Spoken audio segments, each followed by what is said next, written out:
Les traumatismes n'existent pas. Si vous devez être aussi catégorique dans vos affirmations, j'aimerais une explication complète. Pour commencer, quelle est la différence dont vous parlez entre l'étiologie et la téléologie?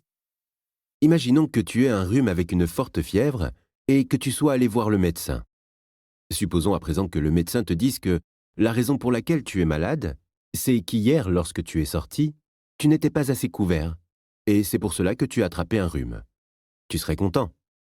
Évidemment, non. La raison me serait bien égale, que ce soit parce que je n'étais pas bien habillé ou qu'il pleuvait, ou encore autre chose.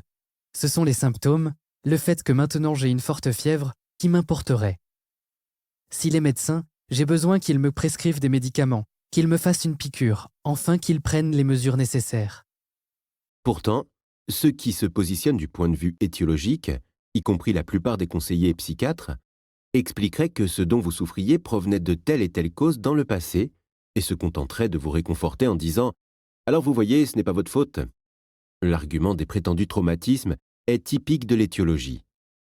Attendez une minute, est-ce que vous niez complètement l'existence des traumatismes? Oui, catégoriquement. Quoi?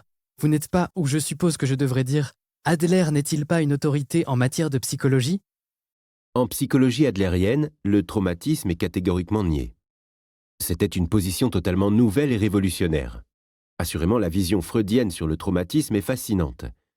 L'idée de Freud est que les blessures psychiques, les traumatismes, d'une personne sont la cause de son absence de bonheur actuel. Lorsque l'on considère la vie d'une personne comme un vaste récit, il y a une causalité et un sens du développement dramatique, facilement compréhensible, qui créent de profondes impressions et qui sont extrêmement séduisants.